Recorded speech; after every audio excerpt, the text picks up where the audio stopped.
Okay, guys, get ready. We have 40 minutes. And one of the things those of you that have heard me talk before know, I'm not up here so you'll like me and walk away with a happy smile on your face. I'm up here first to push you to think, second, push you to talk with other people, and particularly with, in our cases as entrepreneurs, other people who are customers. Really important group that you want to, consider. How are you approaching them? And the third group, I think, is how are you approaching your family? So what I want to do today, in the spirit of full and fair disclosure, many of us who spent part of our entrepreneurial lives, or all of it, as is the case with 3 women at this front table who are all professional speakers, many of the things we learned was what I'm going to call an antonym. Same or different. And we learned that you got to give the same speech all the time in the old days when I was there. In the new days, people know it's all about the audience. And that's what I'm here for. I'm not here to have you walk away with a happy grin on your face and give me a standing ovation, although I really do love them very much and I would welcome the opportunity to get one, and I'm extraordinarily grateful that you're here. But I want you to do something. Even if you just get annoyed at what I said and say, it didn't make any sense to me at all.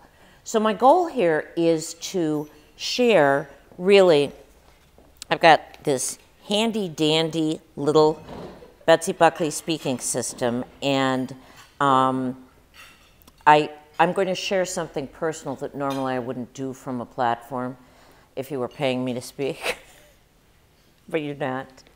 I'm doing it because I love Rick and I love the Minneapolis Club and I love all of his sponsors and I love all the people that want to learn and grow their own businesses. And that is, my husband is very critically ill and I have been enormously stressed for time.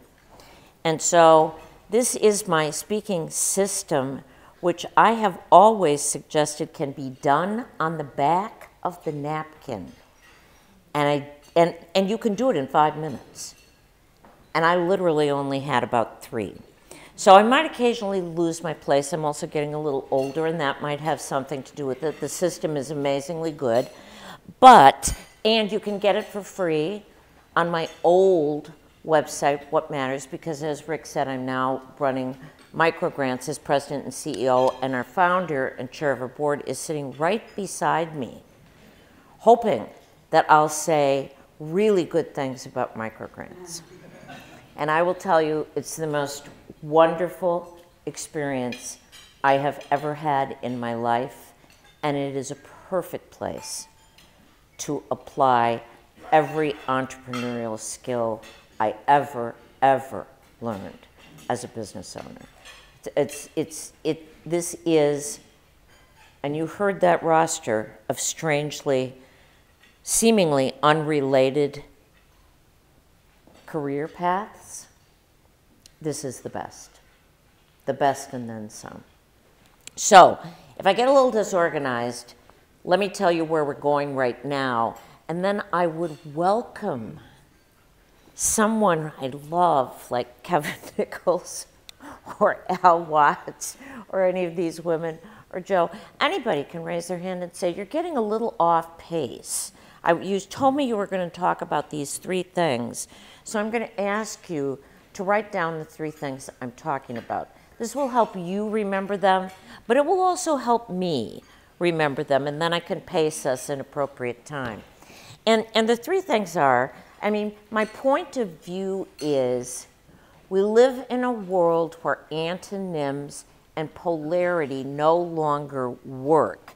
And as you'll see on your little sheet,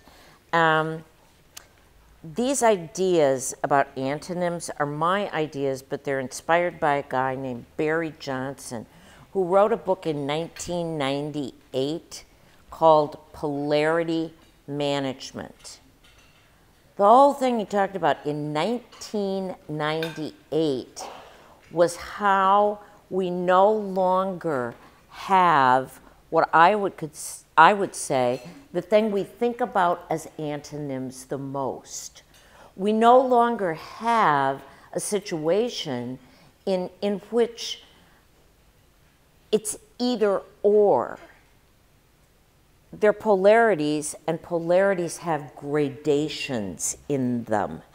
And being on the extremes doesn't work very well in a world where, as he said in 1998, the presence of the internet is adding major complexity, and we can't get decisions made or actions taken because there's too much information, and we're so busy, stuck to our point of view, or in the case of selling, talking about our features and benefits, and talking a little bit about how it's of benefit to you, but that's item number 3 in the feature, benefit, value role.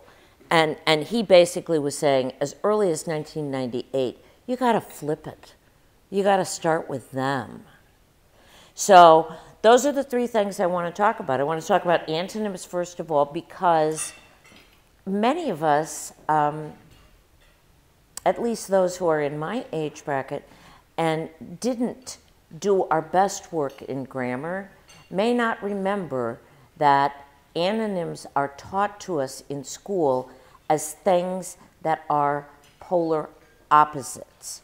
But today, I looked online and I found that antonyms, there's a whole category of antonyms that used to be a category that said there are some antonyms that are actually gradations. It's not either or. It's a gradation or it's both and. Sometimes we like to think that male and female are opposite because, you know, we have different styles, we have different reactions, we have different this, we have different that. But buying decisions today, I mean, this guy talked about it in 1998, for God's sake. Buying decisions today are made often, especially if it's consumer products or consumer services or professional services, where women are significant decision makers and sometimes the primary decision maker, or involved, but watch the male make the decision, and if it's to use one of your professional services and she's not even invited to the meeting, you may think you're getting the business, but it's not going to happen. Unless they're pretty old, like me. Okay, so what are the 3 things? Here's my first question to you, because this is how it's going to go. I'm going to give you a chance to ask me a question. Then I'm going to try to respond to that, and then I'm going to ask you to talk about it amongst yourselves.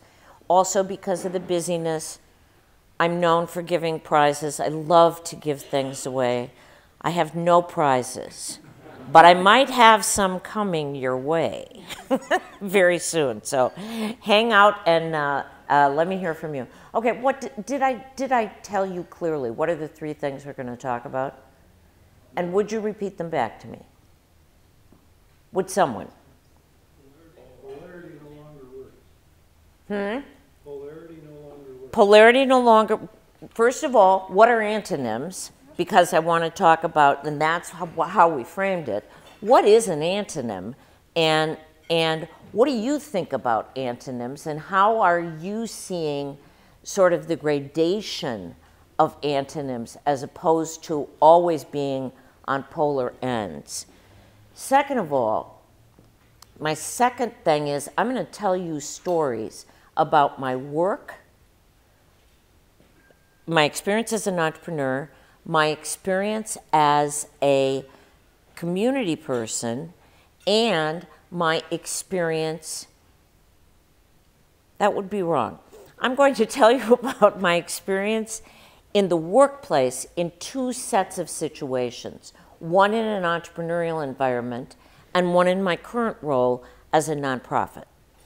The third thing I'm going to talk to you about is what can you do in the workplace? What are some polarity management tools, if you will, built way back in 1998 that might help you in the careers that you're in move forward?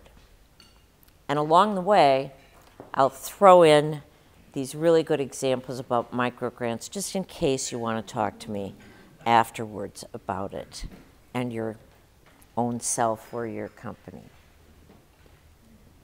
That was what you call the extraordinarily soft sell, recognizing that we're not here to sell. Okay. So let's start with antonyms. I gave you a list of antonyms. Who's got another antonym? What's your favorite antonym?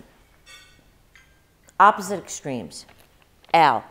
Conservative and liberal. Okay, conservative and liberal, or we might say right and left. And the reason I use that as an example is we know that there are right-handed people and there are left-handed people. So if you had a child that was left-handed and not getting help at school, and you always told the child they had to use their right hand when they were left-oriented, you would be causing some damage. You would be working at the extremes instead of opening your mind a little bit to think about, oh, maybe I have to let him be left-handed. Maybe he's just going to be that way automatically. So what do you think when I say that, as opposed to when you said conservative and liberal? I'm not sure the polarities are as great as some people think, but I think it is the polarities that may be causing the absolute stances of you're wrong and I'm right, without trying to manage those polarities in some ways. There is gridlock. It's not who is right or who is wrong. It's that assume that everybody's standing their ground, then there's not much there because there's not a lot of budging. So, knowing that, give me another antonym. Say it again. Failure and success. Failure and success. Okay? In the workplace. And what does that mean to you? Is that an open question, or do you want my question? I want your personal perspective. It's never what it looks like in the beginning. We don't have the big picture in front of us. What appears to be failure could turn into success, and we just don't see it yet. So they are opposites, but they're not. So I'm going to bring in a microgrants example. Rich, poor.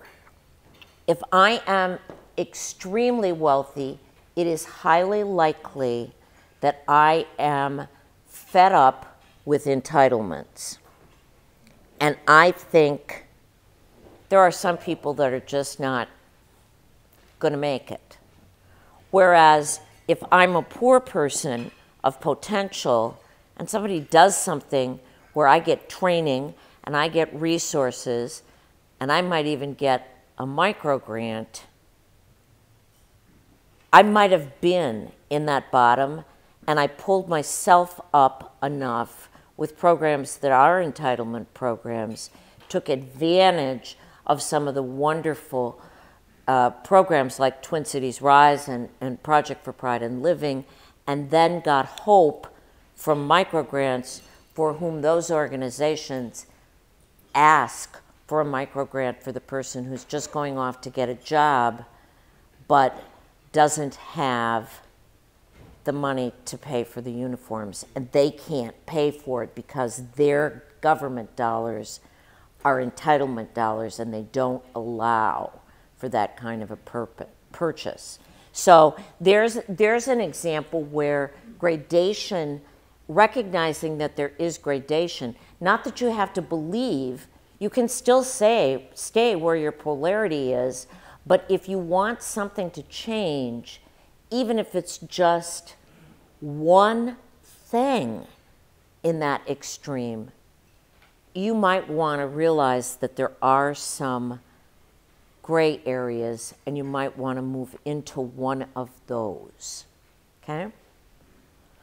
What happens, let's talk about a polarity that's one of your favorites that you experience when you're selling or attempting to sell to a business, or you're trying to get a loan from your bank, but you don't quite have an adequate amount of equity. They're hampered by federal regulations. They're hardly mean people. They're the most creative and innovative people in the world that we live in right now. But sometimes they have to say no, and then you might want to go to a banker that says yes. But has anybody in here ever had an experience as an entrepreneur that you just couldn't get the loan you needed at the time you needed it? So you think the polarity is going to be yes, no, success, failure. I'm trying to get business from the customer. I'm trying to sell them, but the very way I want to sell them, I might be hampered because I can't sell them because I can't deliver what they need. But maybe I can encourage more. I don't have to be a success. I can come up with a creative solution. I don't have to feel like I'm down in my dumps. I can ask them, and I'm sure you all do, what other things have you tried? In your conversation in trying to sell them, you go beyond what just the rules are. You can't break the rules, but you start to get more clever. You start to get more questioning. You start to engage them more. It's not about how great my bank is. It's about how I'm going to help you solve the problem. I'll give you a great example. We really want to sell our house. We have one of my stepsons lives with us, has for, not stepsons, step-grandsons. Rick said, "You never said you were a grandma." I thought, oh yeah, I forgot. I've been a mother for a long time. Too many generations of motherhood. But anyhow, so we want to sell the house. And I keep thinking, because this is how I'm wired, all or nothing. It's a bad pattern on my part, but I'm wired that way unless I think it's not that polarity. I do not have to complete the entire roster of everything I'm going to need to do to the house to sell it in the next 3 years and wait until 3 months before it's time to list it and then have the realtor tell me all the money I have to put into the house to be able to get out from being underwater. Okay? No, no, no. What pops into my mailbox last night at 1 a.m.? The checklist of everything you need to do, room by room, for selling your home and the recommended returns that you're going to get on each thing.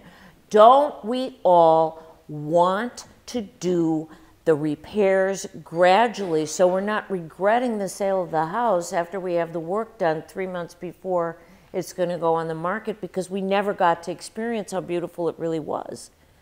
This came from Handyman Matters. It's a franchise company. Talk about a brilliant sales strategy. I mean, I wrote the guy back. I said, here's the deal. I'm buying. I'm buying because you didn't tell me how fabulous Handyman Matters or what great, I mean, you can tell they've got great values. They've got an incredible work ethic. They show pictures of their great work. They do all these glorious things. And I call them periodically when I have a little teeny tiny job. So I planted a seed, a good business development seed in him. And I wrote back to him and I said, this is bloody brilliant. Now what I would do if I were in your shoes, I would offer a package. I'd say, you sign up to do all this work with me. We'll come to an agreement on the full work, and this will be your price on a staged basis because we staged the work for you. He already did it for me. Just by showing me he knew how to think that way, you know, his checklist, frankly, wasn't really all that good. But I don't care. He sparked the buying urge in me. That's a great antonym for all or nothing. And I was polarizing myself. Questions for me? I've got this thing going on in my business and I want blah. Rick. Actually, kind of loosely related to what's going on here, but Oh, I'm coming to you. This is what I love to do. I get to be Oprah Winfrey and you get to be heard. I know about microgrants, but I'm not sure that everybody else does. And maybe if you, Betsy, I know about microgrants, but I'm not sure everybody else does. So maybe if you said a little bit about microgrants and then kind of weave it into what's going on. I just think that there's a lot of people This here is that not a want- shill. No, no. This is not a shill I game. didn't plan you to say that. I'm just throwing it out. And we all love to sell, so thank you. And it'll be interesting, I think, for you to see it as a business model as opposed to necessarily just seeing this as, I'm about to come over here, Peggy, and pick your pocket. I really want to, but I won't today.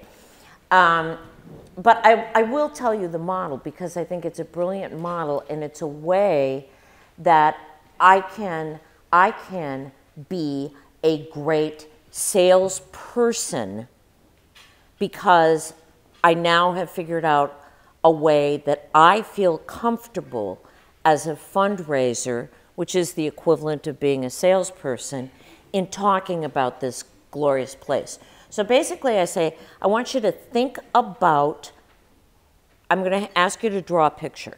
Some of you have seen me do that before. So if you have a pen, draw the picture. If you don't have the pen, shame on you because it's going to be hard for you to get any actionable content because you're not writing anything down. So here's the deal. Draw a picture and draw a triangle and then draw another upside down triangle inside it so that you have 4 triangles. Everybody got it? How many people are doing it? Please, you'll be happy. Okay, so here's the deal. In the middle triangle are people that we call people, low-income people of potential, who have already demonstrated that they're ready. And the reason they've demonstrated that they're ready and deserving of a $1,000 micro grant is because on the left we have partner agencies. And there are about 20 of them. And these are all people who either run programs that help small businesses put together business plans and either start up a business or expand a business. And I'm talking, you know, the MEDA, the community development organizations like MEDA that are neighborhood related, NDC, the Midtown Global Market. So we're not talking about building the next General Motors, although there's a really cool guy. This is a great video to watch, and I'll tell you about another great video to watch, and they're both polarities. There's a microgrant grantee whose name is Adrian Coulter. He's going to be featured on Upsize Minnesota in the August, September issue, so keep waiting a little. They're a little slow right now. Where was I going with this? So these partner agencies are either the kind that are building entrepreneurs or the kind that are building employees. In both cases, they're creating work. And they're ready because they've been through their training programs. So instead of us competing with the training programs, we're like leveraging the investment that the people have already made in them. So we're getting the best of the best. They're ready to rock and roll. In the middle is microgrants. And all we are is a catalyst. We're a little teeny small organization. Our partner agencies on the job training site, let me give you a couple of examples. Twin City OIC, we had a woman who got a $1,000 grant. She had just completed a 20-week program with them. She'd never made more than $8.50 an hour in her entire life, and she was Native American. Lived on the edge, always on the edge, always taking government money. What happened? Couldn't hold a job. So discouraged, disheartened, just done with it. Could never get past $8.50 and couldn't live on $8.50 an hour without having benefits. Had been homeless for a period of time. She heard the newspaper, the radio ad on Twin City Summit Academy OIC on the bus. On the bus, she gets onto the bus. Now this is the rich. Keep in mind, we're talking about the rich and poor polarity.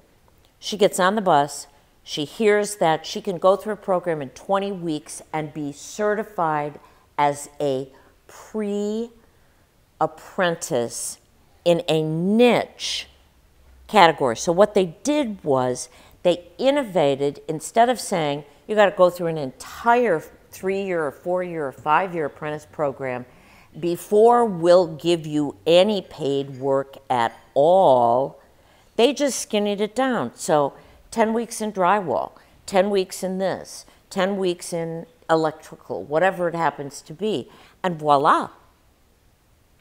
She gets a $22 an hour job offer.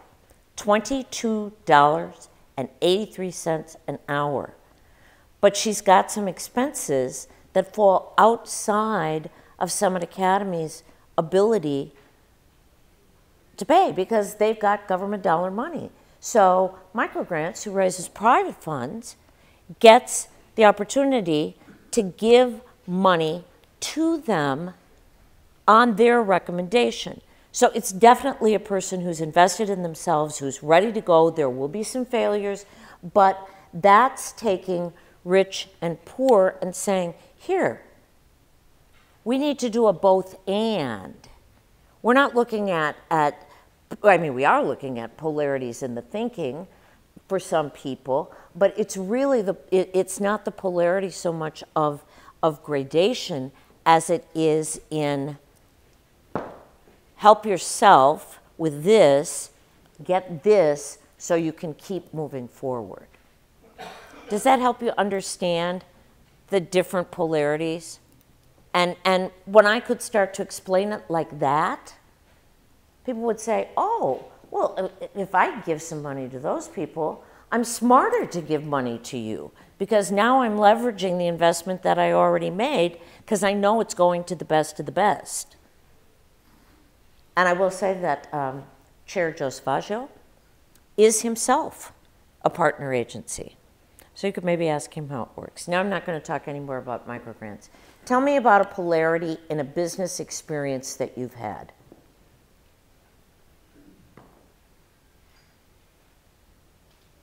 Kevin. Making timely decisions.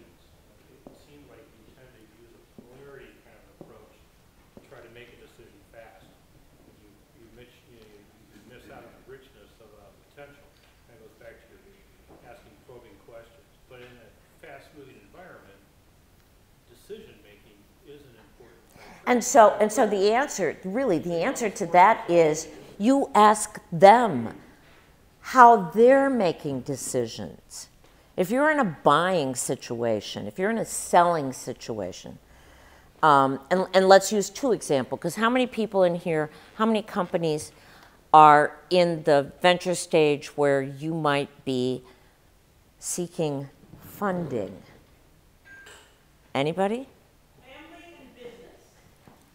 Family and business. Because some people in this room are in family-run businesses, and yet you might be making some decisions because it's a family thing. Got it. So you might have people on a board that's driving you. This is really important. So you gotta know where they are before you jump into this doesn't work. This is how it must be done, particularly if, let's say the patriarch of the family is telling this to the children in the family. So it's a buying decision, but it's more of a, you got to get buy-in from me. You just say, I'm curious, what makes you feel that way? Or if it's a board decision, as Kevin talked about it. Did you talk about a board? Other people that were involved? I did. You can add it. Okay. You got to say, how are you making your decision on this? I heard you say this. You're not challenging them with that's not the way it is. What you're saying is, I wonder if you could help me understand where that thinking is coming from. I don't want to buy from you. Could you help me understand your decision-making process? If you'd asked that first before you went in for the close, if you knew how they were going to make their decision, you could paint a different picture of what they were trying to get. Does that make sense? Okay, let me tell you a couple of stories about a selling experience I had, because I was horrible at this. I was really horrible. I did not, this was in the early days, where I did not like to ask for the order. Okay? And so I mumbled and I bumbled, and the guy said, I don't like your, I'm trying to remember what it was. I know, it was in the prison days. I was trying to purchase, somebody was trying to sell me their outside food service sources. When we'd gone out for bid, it was a sealed bid kind of thing. Many of you probably experienced that. And they told you exactly the questions you had to answer, and you had to do that. And so they just sent a note and said, you lost. You had to make a presentation, and then they made a decision, and you were not allowed to ask any questions at all. But I could have called him. I knew the guy, and I knew people who knew him, and I could have found out what's in there beyond what's on the bid document. If I can't ask them directly, why don't I ask somebody who did business with them before, who's lost the business? And they're retired. And they're not going to see me as a competitor because they're so annoyed with the people that they'd like to do this because I'm their friend. Why not use my good LinkedIn skills to find out more information? If they say you can't do it, you can find a way to do it. They give exit interviews to people who lost the last time, and they'll tell them why they lost it. They'll tell you why they had the criteria they had. You could ask the experts, why did they choose these criteria before you even make the bid, and before asking, them to tell you the answers, you can find them out from somebody who went through the process previously. I mean, we got to get a little clever. We can't just say, well, okay, I'll follow the rules. Ask. Somebody asked me a question years ago, and I'll tell you a story about one of the things I did, because I just couldn't get a read on this guy, and when I asked in my nice Betsy way, he didn't like nice, and he kind of froze, and I could see it on his face. And so instantly I went into a hard sell, and I looked at him and I said, you know, John, this is what I think I'm seeing on your face, and I got to tell you something. What I heard you say was, I don't like the way you price. We were in the PR business, and all PR agencies almost billed by the hour. I had the flexibility. I could have billed, you know, a different way. I had enough seniority that I could have made a different kind of decision and negotiated a deal with him. But I just took him at his word.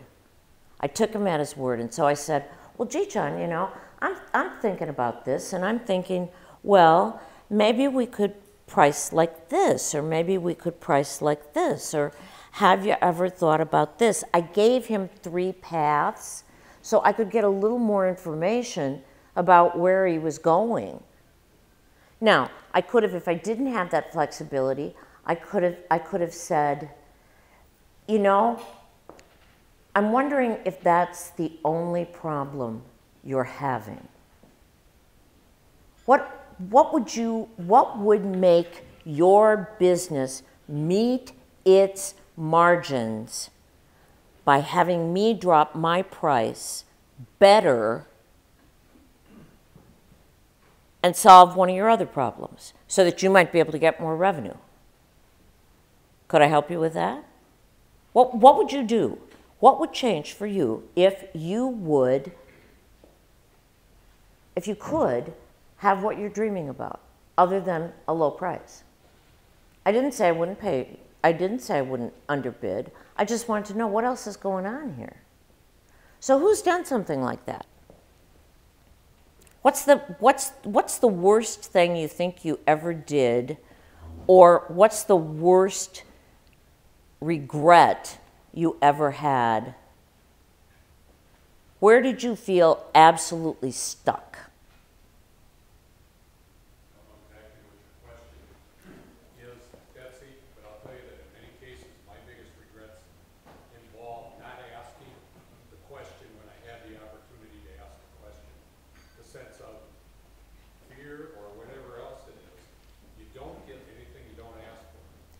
Gotta ask, but you gotta find out what you have to ask. You do not have to always ask for the close. A great ask, we were just talking about it, somebody asked me, well, is it different when I'm calling back an existing customer or a brand new prospect? And my answer to that was, it's not different at all. You're gonna use different language, but it's not different at all. You want to ask a question that will cue you in as to whether or not it's really a good time to close, or if you need to find a little more about how they're going to make the decision. Because if it's on price, you got to be ready to deal with on price. And you got to be able to overcome that by knowing something else. You can assume that it's going to be on price, but you don't know what else their problem is. So I said, I would come back and say that sometimes it might determine that it is on price. You also have to be willing to walk away from every opportunity. absolutely. There are some times where you just say, It doesn't make any sense. It's got to be a win-win. You know, if you want an extraordinary customer experience, you're building it before the build. well, and I will say this, one of the things that you can do is just ask, what's the most important thing to you? When would it be okay for me to call you back? I'm wondering if you have X, Y, or Z. You know, you don't have to call back and leave the voicemail, you know, gee, I'm looking forward to our next meeting. He is not looking forward to your next meeting. He doesn't care about your next meeting. It's not about him. He cares about what he cares about, and somehow, some way, you gotta find out whether you're going to walk from the business, whether you're going to drop your price, whatever it is you're going to do, some people are not worth taking the time on. You know, we got a lot of people out there who will resonate better with the way you do business. Put your time and energy into them. Don't go out and spend something else. I'm a little off track. So this is what I want to do. But that's okay, because on cue, here I am, because Here he is. 1 o'clock. It's 1 o'clock. I feel as though I under-delivered to you, and I want to apologize for that. I want to leave you with 2 thoughts. You know what you need to do your work best. If you need to be right in their face and say, here's my features and here's my benefits and this is how I sell, and they're buying, keep selling that way. But if you're losing, if you're not coming in as first all the time, if your revenue is starting to slip because their own polarities have shifted and they want to be more a part of the buying decision-making process, you got to shift with them. And so my encouragement and my final words are this. 1, make a decision as to how you're going to spend the rest of your life with your family, in your business, in the community. How are you going to decide whether you're polarized or whether you see room for gray? Second, what are you going to do differently because of what you got today? And third, my offer to you today is, if I didn't give you one actionable idea, please send me an email and say, this is my problem. I want to know this. Tell me how you would solve this problem, and here are my criteria for change or not change from the polarities as I live my life. I'm not here to make you go into the middle. I believe that with all my heart. It's not your job. I'm here to provoke your thinking and try to get you to either take action or decide you won't. And if I didn't get you to take any action at all, I have failed you. Send me an email.